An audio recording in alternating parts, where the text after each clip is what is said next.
I love this show. I loved it to death. Loved it. Loved this show. This Point Blank is one of my favorite things Star Wars and Lucasfilm have ever done. I know what happened. You guys dropped acid, didn't you? I said, hey, that's what I like about you. And Ahsoka Season 1 is a flat-out masterpiece to me. Great season. Yeah. Great storytelling. No. This is my favorite Star Wars show that they have done. Great music. Great performances. Great writing. No. Just solid all around. It just really... It was definitely solid. No! God damn it! This was a masterpiece. This gave me the Force. This made me feel like the Force was inside me. Clearly, that's not all that was inside you. And I loved this. Gay! This is something that I think George Lucas would look at and be absolutely proud of. And if you don't think so, you're fucking crazy. I genuinely think you are. And these are the same people that tell you and I not to criticize people's opinions. Everyone's entitled to their opinion. Don't call people names, etc. But, of course, it's totally fine when they do it. And if you don't think so, you're fucking crazy. I genuinely think you are. Episode 8. It's the finale. I didn't like it. I didn't like it. But I liked the season. Oh, okay.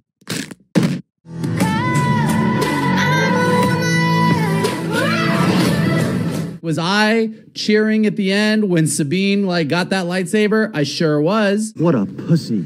I am proud of Sabine. I am good with her. Being a Force wielder? Force. I'm totally down for Sabine. I mean, for me, I don't necessarily care. I don't think it's I don't think it breaks anything for me or anything.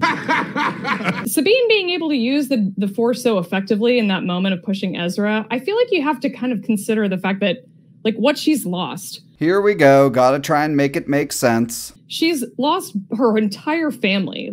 All of them lost on Mandalore. That doesn't fucking matter. And even if it did, it doesn't make sense that she's only just now able to use it in the finale of Ahsoka. And I think what they did with being able to grab the lightsaber and do the push, it was exactly about as far as I feel that she deserved to get in terms of the Force.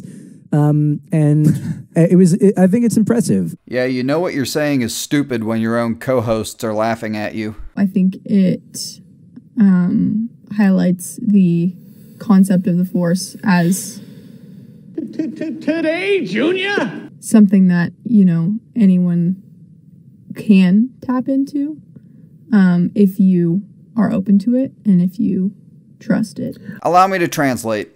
The Force is now a participation trophy. Sabine being strangled and that's what she was just kind of reaching out before, but then you really saw her kind of come into the Force. Now, sure, why not in the finale? Even when these people don't like something, they still defend it. Watch, she does it again. And then she's able to push Ezra up onto the ship.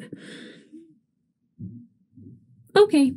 It looked cool. It sounded cool. We got the Force theme. I'm not upset. Lying to yourself, lying to your audience, all for your paid Disney Shield access pass. Fuck off. So I did literally cheer when Sabine Force pulled that lightsaber to her. I was like, finally, here we go. She did it. So does that look and sound familiar to any of you?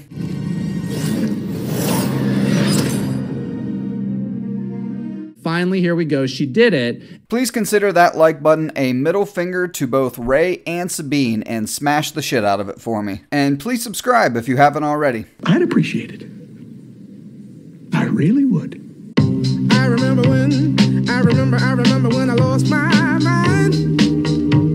It wasn't just cameos. It had meaning behind it. I wouldn't even necessarily call it fan service. In a way you kind of can, yeah, but it's it's something that needs to be there. It serves a big purpose. No. You could have ended episode 4 with the camera panning over the ocean and begun episode 5 with Hera looking for and finding Ahsoka in the ocean, and it would have changed nothing in the grand scheme of things. I think episode 5...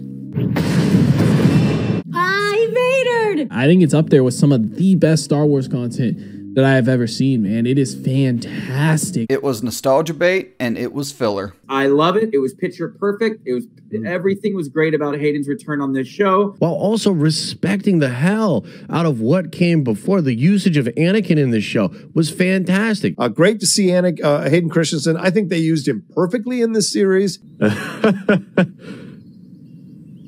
You're serious? And the theories and the speculation that we had. This is the fun of Star Wars that I want to have. Who's going to show up in this show? Who's going to show up in that show? That's all these people get excited about. Dude, they're going to bring back Maul or something, man. I'm telling you. There's no way that they're not going to.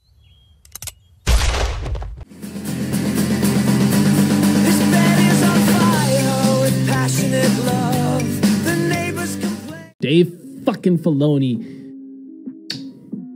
doesn't disappoint, does he? I really was happy with what Dave Filoni has made.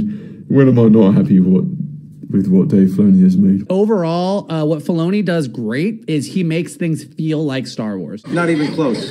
And you know he's always trying to create something, you know, with the fans' best interest at heart. No! I hope they give him everything, and I hope he's in charge of everything at some level moving forward. I kind of like where Filoni's headed on this. I mean, especially because I've become a part of the Filonidom. Our numbers are small, but our passion is potent. Well, Grace, with regards to the Nielsen ratings, you are correct. Your numbers are indeed small. I just don't like this philosophy of like, well, that's not the way George would have done it. It's like, yeah, I love George, but let's get past just what George would do. And there you have it. That's exactly what Kathleen Kennedy did. What a shock. And that's what Dave Filoni is currently doing. Star Wars shouldn't be divisive. And it's strange that people that claim that Disney made it divisive seem to not want it to actually not be divisive. And perhaps because they benefit now from that division via making outrage content, etc., etc. Are you fucking serious? Look at everything we've been getting in these post-Episode 6 Disney Plus series. Mandalorian, Book of Boba Fett, Ahsoka, Dave Filoni's movie coming up. All of it leads straight to what divided fans in the first place, the sequel trilogy and Mary Sue herself. You can cry and whine about outrage content creators, as you call them, not giving Star Wars a chance. We're not giving Star Wars a chance because we know what's coming. Everything we are getting in these shows is an attempt to repair the sequel trilogy and make it make sense. All the talk about cloning and bringing the dead back to life, what do you think that's building to? Somehow Palpatine returned. Ahsoka season 1, what would you rank it from 1 to 10? I would give it an 8. An 8? Okay. I'd give it an 8, yeah. I would give it a 7. I'm going to split the difference with you two. I'm going to go 7.5. Rewatching it, I think I'm back up to like an 8 overall for the series. The whole show as a whole, 7.5 to 8 out of 10. Strong. 8.5 out of 10, I would say this season was. 8.5 out of 10. I'd give episode 5 a 10 out of 10, man. Yeah, of course you would. Yeah, I guess maybe 4.25 out of 5 for the season overall. And I would put the series at a generous 4. Maybe like 3.75 out of 5 total. What a bunch of dumbasses. Thanks for watching. Make sure you check out some of the other Ahsoka content live on the channel. And if you enjoyed this video, please like and subscribe.